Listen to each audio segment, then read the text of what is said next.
to an individual, Mr. Chris Green, as a result of felonious activities committed by numerous individuals that day and night.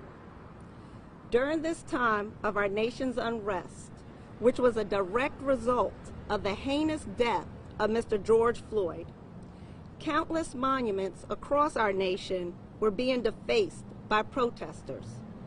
Many of those localities investigated the acts of destruction and subsequently charged the responsible parties well after the incidents were over.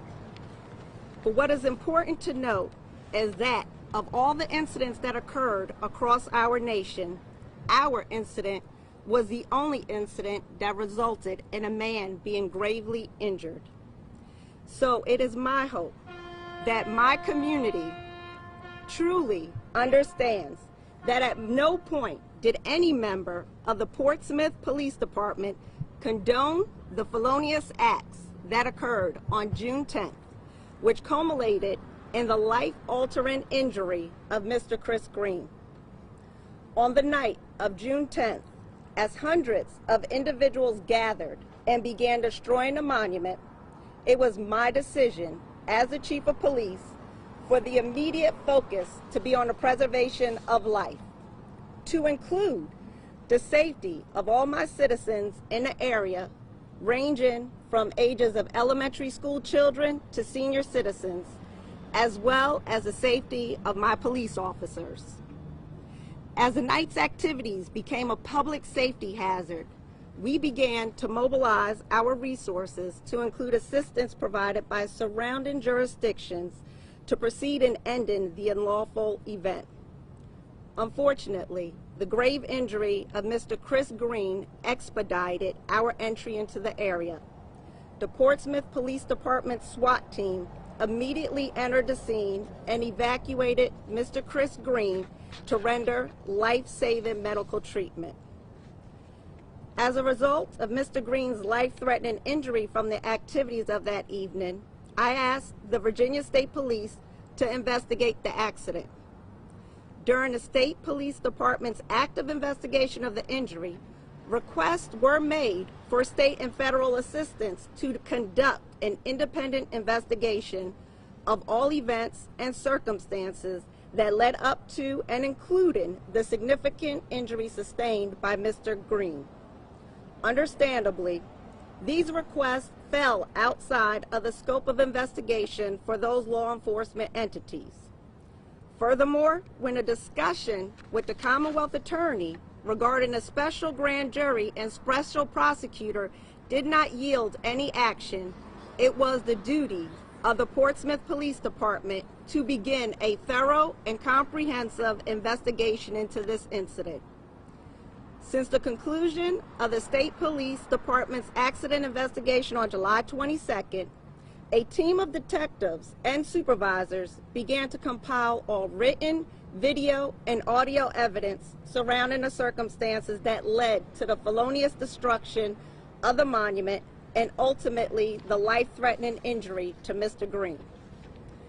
As a result of the investigative team's findings, it was determined that several individuals conspired and organized to destroy the monument, as well as summoned hundreds of people to join in the felonious acts, which not only resulted in hundreds of thousands of dollars in damage to the monument, but also permanent injury to an individual. As your Chief of Police, I take seriously my public and my officers' trust that I will ensure all the laws of the state and our Constitution are upheld, and that I would not place any citizen or officer in undue danger. You have placed faith and trust in me to take appropriate law enforcement actions when necessary.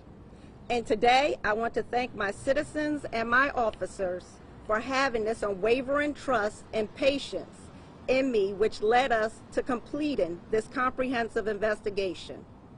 As a result of our efforts in this matter, we have identified and secured arrest warrants of numerous individuals who conspired, organized, and participated in the felonious acts on June 10th. This investigation yielded the same results of holding individuals who commit crimes in our city accountable, but was done in a safe manner so that my officers and no other members of the public were harmed.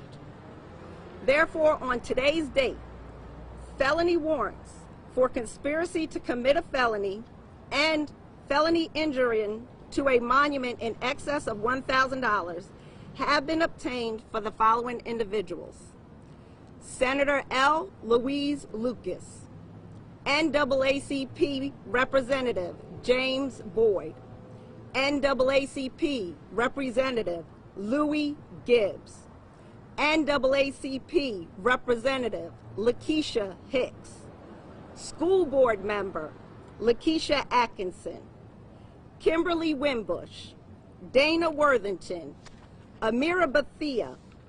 Additionally, arrest warrants have been obtained for felony injuring to a monument in excess of $1,000 for the following individuals: Public Defender Brenda Spry, Public Defender Alexandra Stevens, Public Defender Meredith Kramer, Brandon Woodard, Hannah Renee Rivera, Raymond J. Brothers.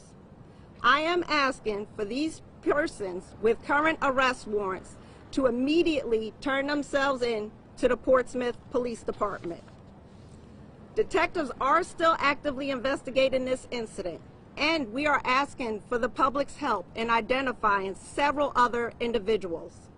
A press release will follow shortly with photos of these individuals we are asking for the community's help in identifying, as well as a link for citizens to upload any video or photo evidence they have in this case. Again, I want to thank my citizens and my officers for their patience, professionalism, and trust, which has allowed us the ability to thoroughly investigate this matter. Thank you.